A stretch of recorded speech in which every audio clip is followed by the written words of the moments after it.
Why are you giving me a glass? There's Peroni right here. You're not going to drink that. No shit, I'm not going to drink this. I've never had it before. Me either. Just smell good it. for you. Just smell it. You You absolute C-word of a human being. Oh, it's got a cork? Yeah. Is that Wild Minds? Yes. Oh, you dicks. What is this?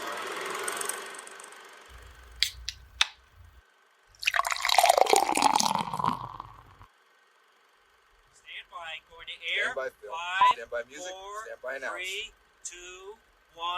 And fade up.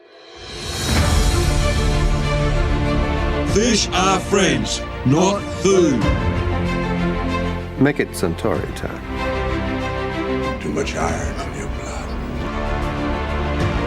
Buddy the Elf, what's your favorite color? Hey, what happened? Let's fly! Let's get pissed and watch boom. Hello, you've got a base. Are you saying there's something wrong with my gear? We're going streaking! He found me! He's doing his Superman thing. I still only counts as one! Why is the rum always gone? I'm going to uncork my beer. Yeah, hang on, guys. I gotta uncork my beer. Wait up, guys. I found my keys. Remember my keys. All right. All right. Well, welcome, everyone, to a brand new episode of 20 Years, 4 Beers. We're a podcast dedicated to rewatching movies from 2 decades ago while simultaneously enjoying a minimum of 4 modern beers. Although, based on the smell of what I'm currently holding in my hands, enjoying is a very loose interpretation of what's about to happen. At least. Yes. My name is Steve, and this is my big brother, Tim. and we are coming to you from Minneapolis, Minnesota. We have just watched and recorded our episode on Seabiscuit, along with a whole lot of tears along the way. This is not going to happen in this episode, but go check that one out. Jesus Christ, I feel like I'm holding a skunk in my hand right now. It smells like it, right? Holy cow. This is incredible. But as usual, we sit together afterwards and discuss another film over another beer or two, thank God. Yes. So we refer to these as our happy hour episodes. Hey, you guys. Happy hour is from 4 to 6. In this happy hour, We'll get we will there. be discussing a fun little heist movie in 2003's The Italian Job. The Italian Job is an old school heist film with a bit of a modern twist. It follows a group of high-end thieves who, after one of their largest scores, are betrayed by one of their own, a sinister little fucker named Steve. Oh, that's Steve. That's freaking Steve. Never trust a Steve. I know. In the betrayal, their former leader John, an expert safecracker, is shot and killed while the rest of them survive but are disbanded. A year later, their leader Charlie gathers them all together along with John's daughter Stella, conveniently enough, also an expert safecracker. Oh, yeah. Who knew? To get back at Steve, get their money, and find some level of justice for John. The film was directed by F. Gary Gray. Friday! Friday! I know you don't smoke weed. I know this. But I'm gonna get you high today. Cause it's Friday, you ain't got no job, and you ain't got shit to do. Written by Donna Powers and Wayne Powers, and stars Mark Wahlberg, Charlize Theron, Edward Norton, Seth Green, Jason Statham, Mos Def, Donald Sutherland, and the Mini Cooper. Now, Charlie, there are 2 kinds of thieves in this world. The ones who steal to enrich their lives, and the ones who steal to define their lives. Don't be the latter. Makes you miss out on what's really important in this life. What are you talking about, John? Been a good father. Sitting in presence doesn't make you a good father. I spent half my kid's life in prison. Don't get to be my age with nothing but this, Charlie. Find somebody you want to spend the rest of your life with. Try this on in your imagination, okay? That gold is already gone. It's bullshit, Steve. No, really, it's over, Charlie. I'm trying to move the last 2 bricks. You want to come after me over a couple of lousy bricks? I mean, really, be my guest. Really, but you're off to a bad start, you know? Because you just blew the best thing you had going for you. You just blew the element of surprise.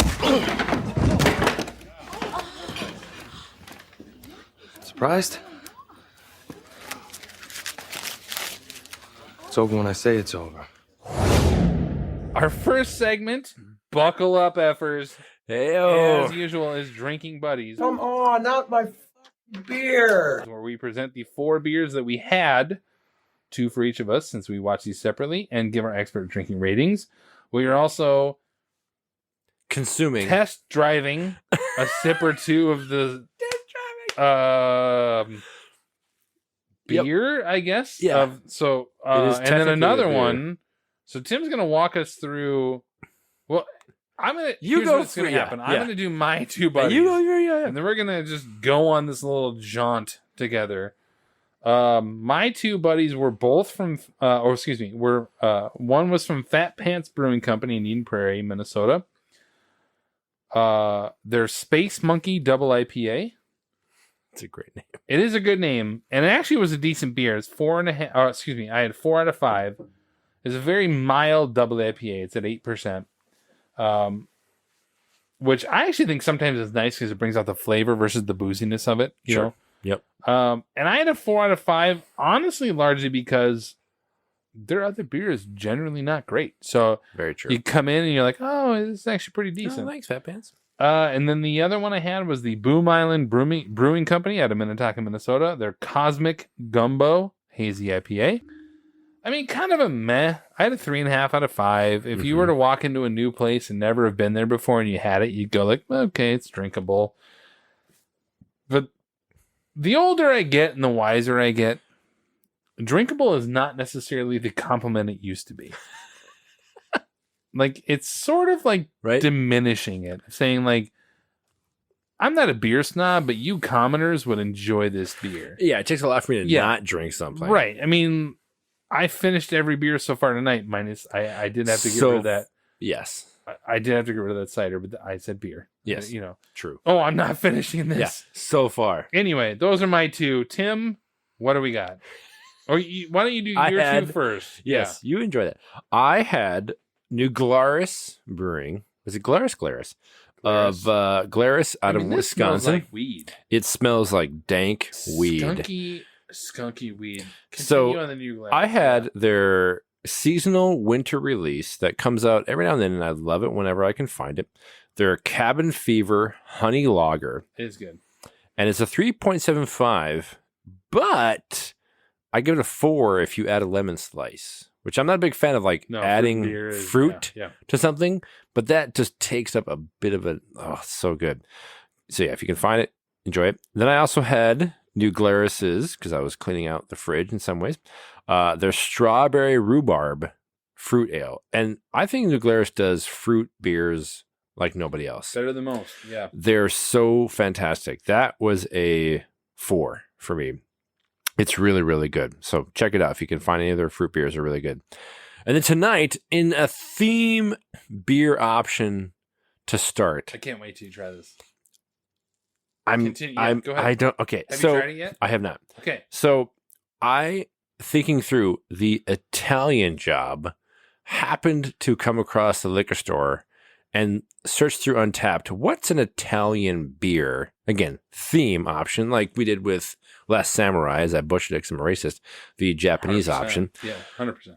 Peroni Nestro Azzurro Italiana beer, which has actually been prodotto in Italia.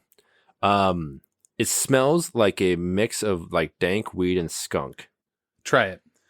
And I get like European has a different kind of like standards around their beer. I get it. so, And like, I was about to go on a huge effing Yeah. rant about European beer and how weak and shitty it is. But based on the smell that you have, tell me about that taste.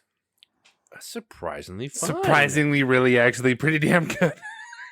We took out the bollocks and we're not putting the glass. 'cause Yeah. we're like, this is not that All right, bad. man. Yep. Sorry, Italians. I'm sorry. I was so set on Yep, like, when I I was cracked set it on open, I was this like, to be oh, terrible. God. Yep. I was This set is on this not being that terrible. bad. Well played. Well played, Europe. I'm going to sip this throughout the... Yeah, because not European much, but- beer is typically like really, in my opinion, I mean, it's very different. It's not It's a craft basic beer. It's bitch. not whatever. Yeah. Yes. Especially English beer. All right. You know what? What would Don't- you rate this? I don't know, man. 3.5, Yeah. 3.75. Like, I'm 3.5, like, I think. Like, because it's also it's a green bottle, so it's hard to know. Like, if I poured it out, would it be brown or is Yeah, it white? true. Because it looks really clear. it's got a bit of a beer haze if I look through it, like the top. Yeah, I don't. boy, I gotta tell you, I would drink this. I'm pleasantly surprised. Yeah, we were It's- both assuming we were gonna it just be smelled sitting here like shitting all over European and Italian beer. Damn it, this is pretty decent. Yeah, it's kind of getting old though.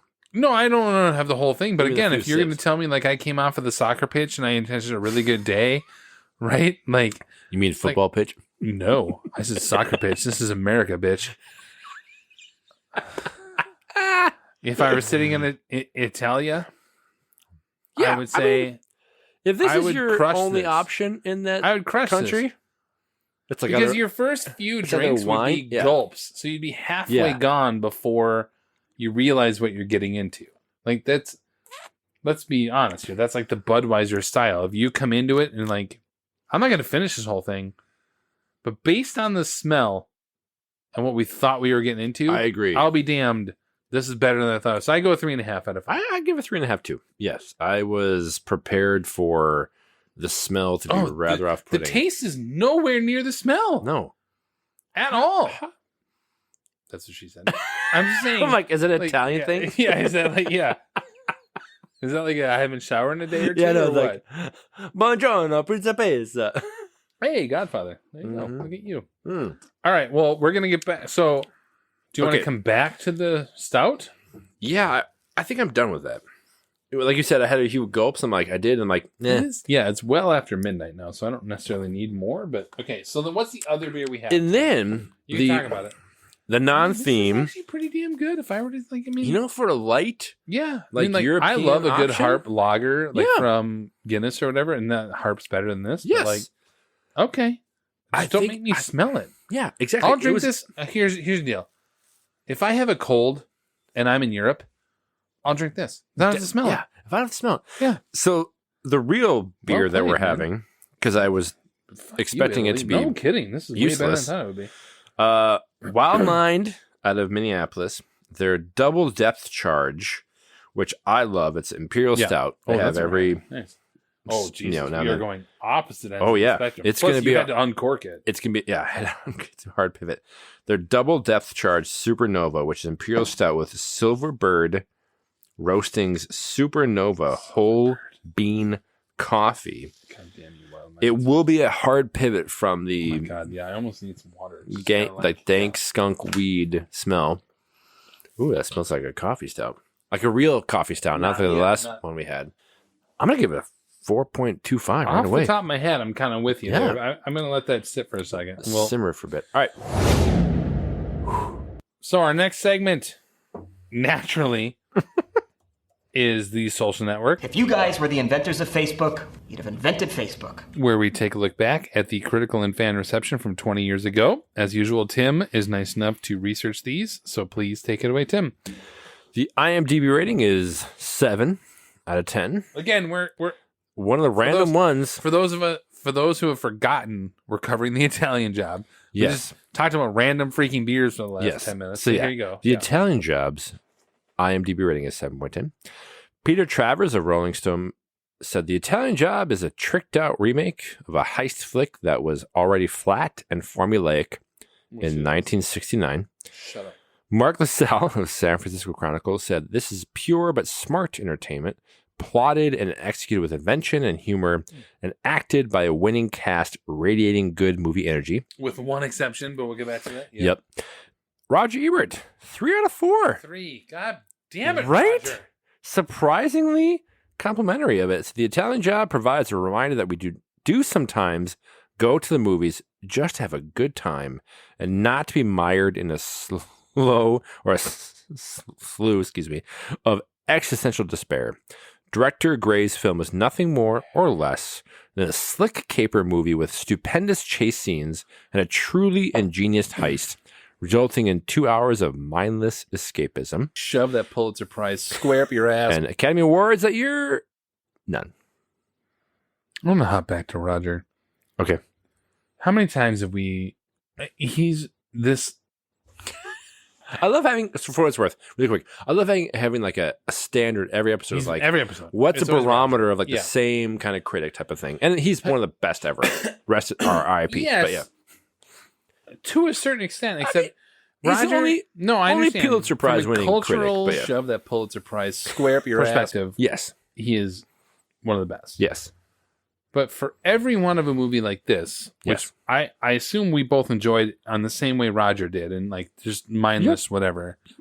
He's got other ones that are supposed to be not mindless, and he holds to a higher standard. I agree. Old school. Yes. Yes. It's like, dude, Yeah. what are we doing here? Yes. Like, it's like, again, shove that. All right. So, with the beers and reviews, the social network out of our way, that brings us to Spotlight, They knew, and they let it happen. our reactions segment where we highlight and discuss our top takeaways of any kind from re-watching the film. Again, we do watch these separate, so this is our first chance to talk about these with some beer in our system and some interest. Might be one of the more unique nights of beers that we've had in our Yes. entire couple of years of doing this. Very eclectic. I think you started off the last one, I did. so I guess in fairness, To you, good sir. yeah. Oh, thank you. Man, just a great little old school style fun heist film to me. I just like, but a bit of a twist in that there are no. So for me, what I love about this movie, I really enjoy this movie. It's. We talked about this with Seabiscuit in that. Jumping back to it, you talked about was it watchability or what's the term you used? Enjoyable. Mm-hmm. To me, this movie, Italian Job, is enjoyable. Yep. Seabiscuit is something to remember. Yes. And there's a fundamental difference there in that the Italian Job is one that if I were to be scrolling through some sort of channel surfing, whatever, Yeah. I'd see it, I'd pop it on, and I could put it on at any point throughout the entire movie, but leave it and finish it. Yep. Seabiscuit, not to go back, is one where if I found it, I'd start it and be like, you know what? I want to start this movie from the beginning. I want to go back. and Hold start up. this. So like enjoyability and watchability, this movie is exactly that. I really enjoy this movie, but my point is, one of the things I like about this is there are no cops chasing them down. There's no ticking clock or a detective trying to bring them to justice. This is a story between criminals and has nothing to do with the victims. In fact, at no point in this movie do we even give a damn about the people who the gold was stolen from originally, because F the rich. Like, we don't care. We assume these effers in Vienna or Venice or wherever they are, Venice. Are just rich effers who don't care about this. Like, at no point do we care about the, quote, victims of this story. Yes. I love that. I love it. It does. We'll talk about the comparisons later, but my first reaction is I love a movie like this that is just, I'm going to sit down, I'm going to pop open a beer or two or four and just enjoy it. So my first thing was, I had seen this when it first came out. Sure. And haven't seen it since. Yeah. Because of, I think, writing it off as far as like, meh, whatever. And when we watched it this week with... You and your wife? Yes. Yep. And she had never seen it. And I always kind of use it as like a barometer of like, all right, a newbie to it, Sure. how is she going to enjoy it? And I do think Ebert's review of just mindless escapism is spot on. Totally. And it doesn't mean the movie's dumb. Nope. Even though it has moments of dumb. Yeah. Like the whole speaker system blowing off women's clothes. Like, Yeah. But yeah. it's light and totally mindless. Yeah. And sometimes you go, you know what? I'm okay with that. Yeah. I know what I'm getting into. And it helps the caliber of actors involved raise it to a level where it's not just insultingly dumb, but it's just like, yeah, a great point. Who knows who they stole it from? I actually never thought about it. I love the fact there's no like law enforcement coming in to try and like thwart them or whatever. It's just like bad guys trying to get each other and stop them from. Yeah. I totally agree. I'm happy to watch it because I do. When we look at the movies to come, 2003, we're like, I was like, all right, we'll find it. And this year is so happy that it's just like, just sign up for stupid, mindless fun and enjoy it. And that's all you need. Popcorn entertainment. Yeah. Yes. Yep. I will say like, what's interesting is apparently Edward Norton agreed to this movie out of like he had a 3-picture deal with Paramount or whomever. Sure. And there were all kinds of scripts that they didn't like. And so like as much as you want to talk about how like these great actors are in this movie or whatever, apparently Norton was a dick on set. And even when they made money on this movie and like made a bunch of money, they sent like rewards or gifts to the cast and he sent it back and he said like, give it to somebody who gives a damn. Like, he was apparently an asshole on this. Steve. I know those damn Steves, man. But anyway, that's great trivia. I'm like, I don't give a damn. It's like there's a quote out there that says that. But the one thing I will like, so as much as we talk about like mindless entertainment or whatever, one thing I actually really like about this, there's no cops, there's not that, but a lesser movie would have had no deaths. I appreciate that Steve, who is not a mustache twirling, like you love to say. I mean, he does a mustache, but but he's not like that, like whatever guy. Yes. He's a somewhat likable bad guy. Yes. Who kills people. Yes. So there's enough repercussions or potential repercussions to keep me somewhat invested in that he's willing to kill anyone to get what he wants. Yes. But he's not a like evil villain. He's just a guy who was presented with a situation and said, F it, I'm taking it. I'm going to capitalize on this. Yes. Yep. I actually really like that about this movie. And I don't even know if it was like, thought about ahead of time.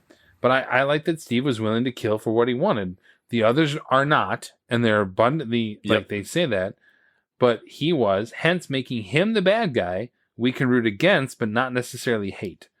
So we know that our main characters are in danger enough to keep us interested. Yep. But not enough to believe that they would actually die. Yeah. There's at no point do you actually There's no sense of peril. Yeah. No. But it gives me enough of a thing. That's true. Like, so because he's, I don't know. I to me that's the difference in this is to say like it's a smart choice by the creators to say, because if Steve were just an evil guy who beat people up or hired people or whatever, you'd be like, what's the detriment to our main characters here? Yes. There's no true. There's no threat. That, right. So if they're trying to avenge John's death, and get their money, but the goal is to avenge John's death. Like, you have to believe that the person they're going against would kill them if given the opportunity. Mm-hmm. But at no point in this movie do you believe that any of our principal characters are in any kind of peril. No. Which is good because otherwise it would have felt forced. Yes. So you kill the old guy. At some point, somebody along the way makes that decision because a lesser movie would have not had any deaths. Yes. It would have been like, true. Nobody can die. It's a revenge story just because, they got our money. Somebody's got to die. And multiple people actually do die in this movie. Yes. But at no point is it a drama or they try and like make it a thing. No, that's true. I think that's a really well done creative decision. That's a good call. Thank you. I do like to that point, like, when we talk about light weight free movies, and I agree, like kill off the old guy. Yeah. Suck it, Sullivan. Sorry, John. Yeah. Donald. Yeah. Yeah. Speaking of Reams. So he dies, and years later, or a year later, they come back. Yeah. And what I really like about this movie is that it's light. You can kind of see like a little bit of a easy vibe. But halfway through, when you have his daughter, admittedly kind of stupid in terms of why would you say this phrase? Oh, the writing is not good. Yeah, okay. like you go really, but it has to be a plot point, so I get it. But it was great when she is being, courted in some ways by Steve. And talks about the devil inside them. It's a line that is clearly something her late father would say. Yeah. I liken it to like, okay, she's just kind of getting, it's just afraid, like she wouldn't think about it. Yeah. So on the one hand, like, really? I trust a person. I just don't trust the devil inside them. You wouldn't shut your freaking mouth that the guy's going to get flagged to like, hey, you're not what you say you are. That being said, it's a great plot point in as much as movies like this work better for me, at least, if you're not going to have a law enforcement antagonist coming in to try and thwart it. It's well and good if the bad guy doesn't know you're coming for him. Yeah. But if he does, and you have to then pivot and up your game. Here we go, pivot! I'm far more intrigued by what you have to do. So on the one hand, I'm like, ugh, that's lazy.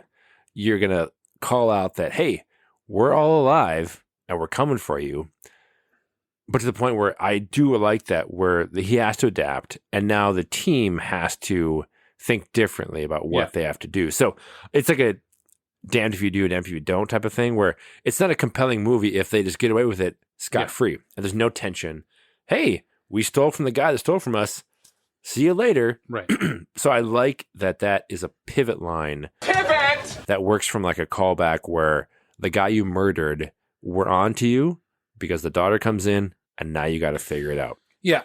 So I can work with it as much as like lighthearted escapism. Again, I think if you know what you're getting into, again, to Ebert's review, like, you know what you're getting into with a movie like this. So you don't expect really great dialogue. You don't expect any of that stuff. No. But what I actually will give them credit for is to say, like, even the party next door, so like same night, right? They show up for this heist, and then it actually turns out that there's a party next door, so they have to amend it. Yes. And then she gets outed, and so then they have to like also amend it. Like, give them a little bit of credit of saying, like, what's interesting is how they think on the fly on this. Yes. Yeah, I agree. Like, but you don't go into a movie like this saying like the writing is going to be really good in this movie. Yeah, it's not like Ocean 11. Yeah, it's not. Yeah, exactly. Which does set the bar a little high. Like, True. To be fair to an Italian Job, it's a like, I mean, rough you just set comparison. them. So, man, not since Steve McQueen and the GT Mustang or Michael J. Fox and his DeLorean have we loved and cared about a car as much as we did in this movie. And I will tell you, that's more of an impressive, like, to me, that's more of an impressive filmmaking standpoint on F. Gary Gray and them to make me want a Mini Cooper. Yes. Yes. Fucking clown car of a car. Just, yes. A useless car. Yes. It's a and clown I actually car. want one. I'm like, oh man, I watched this movie. I'm like, oh, that's pretty cool. Yeah.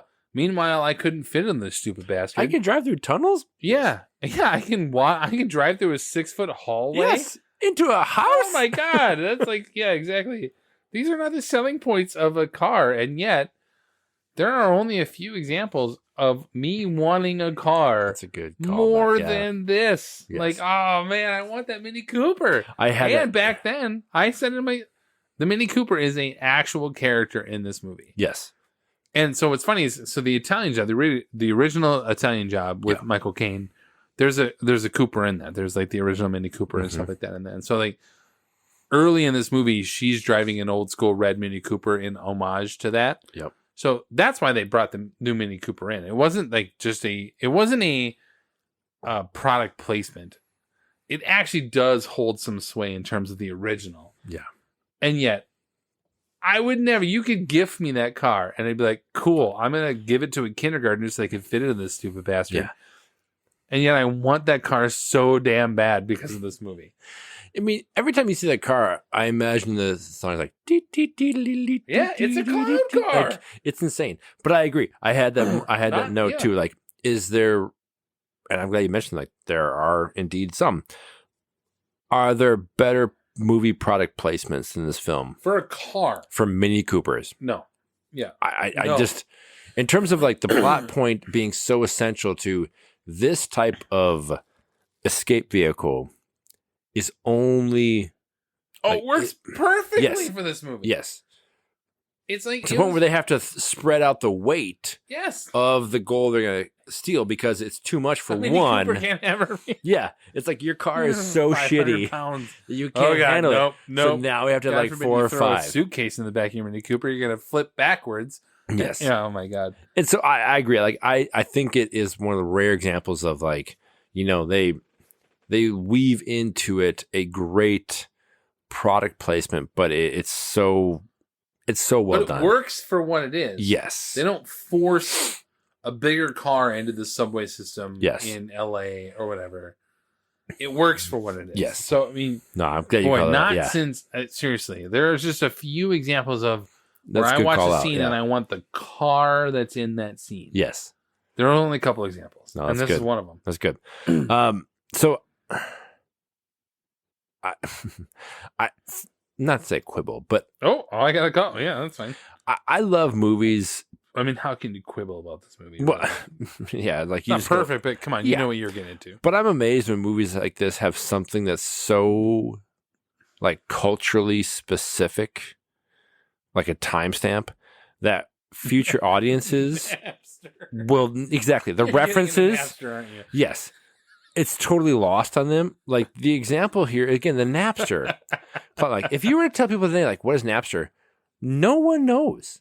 Like anybody born or has any our kids? reference for like No. 2005 or after, Napster is not a thing. No. And you do think about how crazy it was at the time, how disruptive it was. Like I remember being in 100%. college being like, Yeah, you could just get any music you want. absolutely. This is incredible. But it just feels so forced and so dated that But at the time, it didn't. I You gotta give agree. credit. I agree. Come on. But what is You it? talk about when you're in college. I'm sorry, you had no point. Go Well, ahead. To me, it's a lazy shorthand for the tech guy. So every like heist movie has like the different modes of like your expertise. Yeah. So the tech guy has to have a motivation. And it's not because, your team leader died in front of your eyes. Right.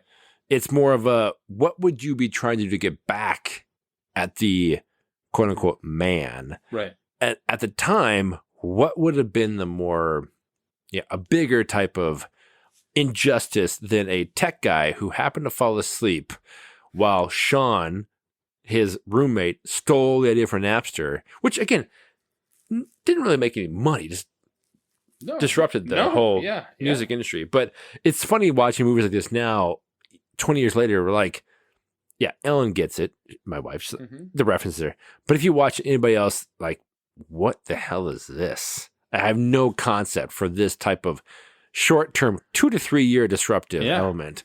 And after that, it's a plot point that no one knows what you're talking about. Sure. So I laughed, truly. Like it's not a quibble, really. It's more like it's the best you had. That you Well, could do they're at not. the time. They're not anticipating anybody talking about that movie 20 years on. Very true. 2, kudos to Sean Fanning for showing up. Actually, yeah. Very quickly after this was a problem. Cameo. There's also a Metallica poster in the background in that scene Yes. as a bit of an FU to Metallica on that one. So, like, as much as I want to say, yeah, you're right, there's another one where you go like, no, history is going to look back at that and say, like, Sean Fanning shows up, like, with a big double middle finger. Yes. I didn't make any money off this. You guys are all pissy. And yet here I am in this movie with a Metallica poster in the background, just winking at it. Bum, bum. Right. Like, but the long game of this is to say, maybe, they don't think about it at the time, 20 years from now or whatever, Napster legitimately like, it just unhinged the system. And so I get what you're saying is like, somebody watches it and goes, what the hell? Yeah. But it does make them start to say, like, what is Napster? Am I Googling this or whatever? And it does start to, there's going to be a point where, Like our kids to be like, you can listen to anything on Spotify or whatever you want now. Yeah. because of Napster. Because of Napster. Yes. So I get what you're saying. Yeah. But also I'm like, yeah, but now they can just Google search that and then now he's just in there. But like, you got Social Network a few years later. Yes. It's one of our segments. But like your motivation Sean? wouldn't be just to revenge your dead leader. It's like, no. Even more so is I want to get back. Also, what timing are we talking about here? Yeah. Like Napster was in what, 2001 or 2001. Yeah. Right. This movie was in 2003. Yes. So they make it seem like it was this like ancient history exactly. thing. He just got plucked it was like out 2 of years Harvard ago. or whatever. Yes. No, that's what I have a bigger problem with. Yes. Is like, what? Yeah. This grievance 2 filled years ago. No, that's bullshit. a year of A Napster. year or two ago. Yes. No. All right. Anyway. Yes. Go ahead. I guess my not even minor quibble is, so Charlize Theron, who won an Oscar this same year that we're talking about, we won't watch Monster, but she won for... I totally forgot. She Right. won the same year. Same year. Oh my God. Right. So Charlize Theron wins in that year for Monster. Right. Coming up Holy later, which cow. we won't cover because hello. No. Norton has multiple nominations. Both of those, check. But if you were to show someone the lifeless performance of Mark Wahlberg in this movie and tell them that he has not one but 2 nominations under his belt, you would immediately discredit the Oscars for the rest of time. What a joke. Yes. Immediately. Yes. Like, good Lord. Lifeless through the whole thing, especially the beginning. The first half is just garbage. Yes. Just garbage. You know it's bad when Seth Green, Mos Def, and Jason Statham out-act you. Yes. Now, that being said, well, I guess what I'm saying is, that does not diminish him as an actor, but look at the progress he's made. Yes. He's come a long way. It's more about his progress, because you go to The Fighter, and you actually go to The Departed, and then The Fighter, I think, in that order. Yes. And then the other guys, he's made it. But to be fair to Wahlberg, Fear in the 90s, he's outstanding in that movie. So it does depend on what we're talking about here. Yes. But he is lifeless in this movie. Yes. There's nothing about him. Yo. Those effing Ukrainians, which apparently back then were the bad guys. I mean, hello, here we are. Yeah. The Ukrainians could have shot him in the face, and I've been like, cool. All right. He's a pretty bad actor. Yeah. I get it. But in the beginning, those first 20 minutes, I was like, oh my God, somebody kill him, please. So It was terrible. So terrible. Oh, it was terrible. So yeah, I was sitting there the whole time, like, Theron later this year wins an Oscar for Monster. God. And yet, I totally forgot it was the same year that she won. I'm pretty sure. Oh, it was. I'm Absolutely. like talking like I know what I'm talking about, but I'm pretty it sure. absolutely was, yes. Oh, man. And that movie's crazy, but oh my gosh. But she's amazing in it. Oh, and she's so a great good actress. And yeah, what a skyrocketing, like, separate from this podcast, but like the absolute ascension of Charlize Theron is amazing. That's crazy thing about this the same year. But yeah, I agree. Like, I mean, you think about the year when they had also Donald Sutherland has never been up for an Oscar, which is weird. What but a like, crazy thing. okay. But when Same Mark year, Wahlberg and Zooey Deschanel were your main stars in The Happening, right? Yeah. And you're like, 2 dead-faced people, terrible oh my actors. God. I remember watching the theater be like, what I believe casting directors should have an Oscar category, and they would have been up for the Razzie for that. Yeah, Razzie. The It was like, casting of that is awful. Why would you have these 2 people who... Yeah. When John Leguizamo was the best part of your movie as the 5th, like, awful. Oh. Anyway, the last thing I have is one more. A movie like this is, and this is totally about me, so thank you for enjoying the ride. My dream job has always been a stunt driver in movies. This is my last point too. Oh my God! Right. Yep. Serendipitous! Yep. And it's a movie like this that confirms it. Like, how great would it be to just your entire life is either being a stunt driver or teaching actors to be a great stunt driver. Yeah. You watch these things and you go, yeah, this is fantastic. And that's what's great about this movie is that it elevates it from like just you're fine, whatever. But the stunt driving and using the Cooper not just because it's like okay, and the it boats, works. by the way. Yes, Statham's driving that boat. Yeah, and freaking Venice, like yes. I would love if I had to do it all over again, which I wouldn't. But if I could, yeah, stunt driver, absolutely, that's what I do. So that similar off of that again. I have many things that could fix the Oscars, and all they have to do is pick up the phone. Yes, well, they do it for other. How there is not a stunt. Yes, Screen category. Actors Guild. Yes, does it? Yes. How there is not a stunt category. Absolutely. Casting director, but this others Top Gun this year in terms of 2023 or 2022 in terms of the movie. Yes, like. It is beyond me. These are real performers who Absolutely. should get some sort of recognition, and they do in their own. They get paid. Yes, but like to me, I agree with you. How great would that be? But kudos to not only the car chase scene from a filmmaking standpoint, but these people are actually driving these. These are not entirely stunt people. These are real actors who are learning this stuff and doing this, and it makes it feel more real.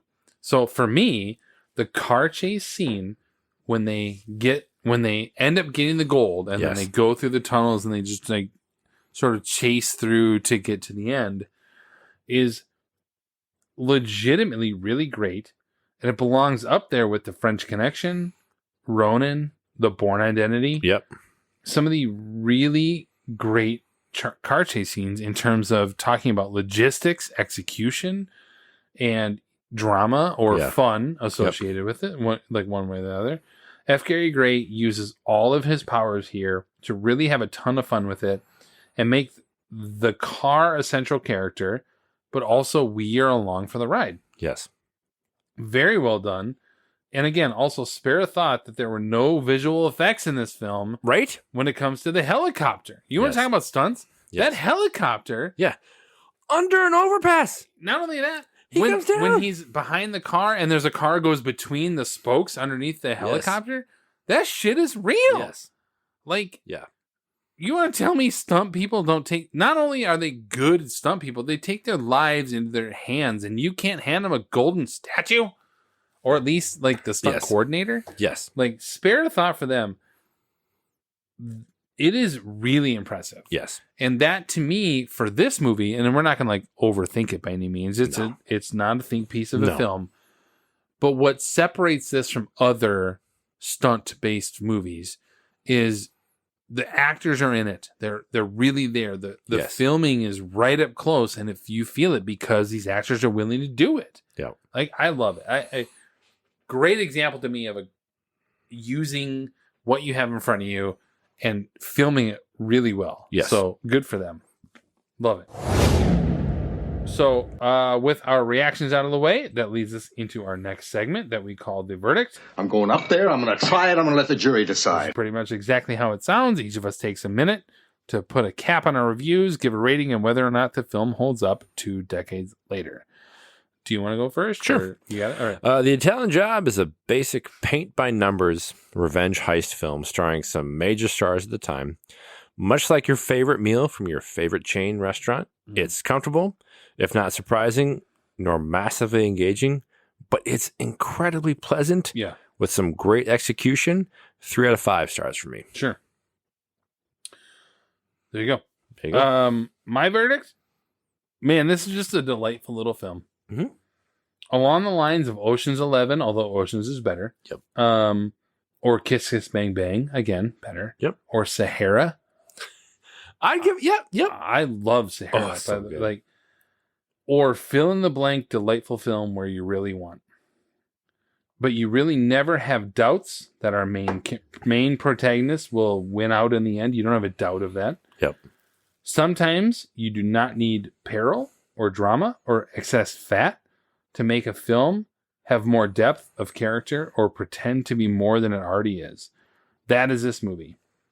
This is the type of movie you have on in the background and watch, or even see on the channel scrolling through, and at least click on it to see what part it is, and you kind of come back to it and enjoy because you can pick it up at any point. Mm-hmm. Not an all-timer, but damn enjoyable for me. I think on an enjoyability standpoint, I go up to a 3.5 out of 5. That's good. Go watch it. It's enjoyable. Yep. Before we move on to quiz show, do you want to talk about this beer? We haven't really talked about it, in terms of like. Sure. I think both of us gave ratings. I really don't even remember at this point. I'm pretty damn tired. Yeah. But yeah. What do you got? I would give it like a 4.25. I'm up to a 4.25. The main problem for both of us, I think, is quantity. Yes. Yeah. I got to It's buy a lot. 750 milliliter bottle. Bomber. Yeah. Like a bomber for myself. This is a lot. It's a lot. And it's 10.5%. So, again, what are the flavors again on it? It's just a Imperial Stout with coffee. There has to be coffee. Yeah, That's it. I can taste. That's it. That's it. Just straight up coffee Imperial Stout. Wow, a really rare, simple beer. Yes. From my And that's what's great about it. Yeah. There's no like flavors. It's Cacao. just well, I guess, yeah. That's what I'm saying. There's none of that. Sure, Like, yeah. it's Nothing just- that, yeah. It's just a really solid double. Like they have this as their option, and it's so good. I agree. Yeah, I have a 4.25 as well. Yeah. Well, all right. So we come now to our final segment, which is quiz show, The exciting quiz program 21. where we search for trivia surrounding our subject film and try to stump the other. I guess I did have a couple. Initially, I was like, "Oh, okay." Surprisingly, me too. Yeah, I was a little surprised. I'll go first. All right. So, of all of the characters, Tim, who drive at some point in this film, there was one who did not have their driver's license. Can you guess which character of our main that did not have their driver's license? I'm gonna guess Charlize Theron. That is incorrect. Yeah. Mos Def. Because Mos Def was from New York City and never needed to get one. I can see that. Yeah. But it was, when they were training everybody to do it, Mos Def did not have his license and didn't have to necessarily get it, but was really struggling because he had never really had to drive. He's like before. a more medium deaf. Yep. On that one. I'm like, well played. Well played. Yeah, Yep. There you go. Good. This film is Mark Wahlberg's third remake in as many years of a film that came out in the 1960s. Can you name the 2002 and 2001 films he was in, which were remakes of a 1963 thriller mystery and a 1968 sci-fi classic? Boy, yeah. Right off the bat. Because now I got to think about Wahlberg's. Yep. Of all people, Mark Wahlberg's filmography. Yeah, filmography of 01 and or 02 and 01. In the morning, man. I know. It's been a long week. I don't know what to tell you. I mean, it's a classic sci-fi. Yeah. Charlton Heston. Yeah, I'm sitting here thinking, like, Planet of the Apes. There you go. Yeah. Planet of the Apes was the 1968 sci-fi was classic. That in 02? That was 01. 01. So then between that and this, he had there's another one from the 60s. of a Jonathan Demme. Yep. Wait, hold on. What? Jonathan Demme. From the 60s or the remake was a Jonathan Demme film. Oh, I'm sitting here thinking like, wait, what? No, How he's old not is that Demme? old. No. What? No. The late Demme, yeah. And we didn't cover it? We didn't cover it, no. What do you got? The Truth About Charlie. A remake of Charade. Yeah. Yep. There you go. Wow. So in 3 years, he's like, I'm going to do remakes of 3 movies from the 60s. I didn't even think about that. Jeez. There you go. I don't have the mental capacity that. Come on. Oh, just you wait. No, it's fine. Yeah. No. All right. So Charlize Theron and Jason Statham would actually go on to star in another F. Gary Gray film, also surrounding fast cars and robberies. Oh, one of the Fast movies. I don't know which one. Believe it or not. Yeah. In what 2017 film did this occur? Fate of the Furious. Oh, you bastard! Oh my god! I'm like, you lucky I know bastard. it wasn't the 6th or 5th. Oh man, the Fate of the Furious. And it wasn't the most recent one, but I'm like, yes! Well played. Yes! F. Gary Gray directed. Woo-hoo-hoo! Well played. Speaking of director F. Gary Gray, Friday. You got knocked the f*** out, man. no, Oh, okay. but he did make a name The for himself. Negotiator. That's Also, legitimately great movie. so good. Yeah, F. Gary Gray. So Anyway, good. Sorry. Well, I guess this Continue. trivia All right. is going to be tied to that, but it sucks. All right, but it's good for the listener. He made a name for himself directing music videos for many of rap and hip hop's biggest stars of the 90s and 2000s, including Outkast, Cypress Hill, Coolio, and TLC. But Gray's 1993 music video directorial debut was working with what star of his 1995 motion picture directorial debut? Ice Cube? There you go. Yeah. First of all, yes, The Negotiator is an outstanding film. so good. Outstanding. Yeah, fantastic. Yes. Take Kevin Spacey out of it, etc. But like, outstanding. It's so good. Ice Cube. There we Yes. go. Is that your last one? I have two more. Two more? Yes. For you. Okay, so continue. All right. What do you got? So they're about Seth Green. So Seth, I'm on board. no, Both? Seth. You have two of us? Yes. Oh yeah, yeah. Holy cow. Yeah.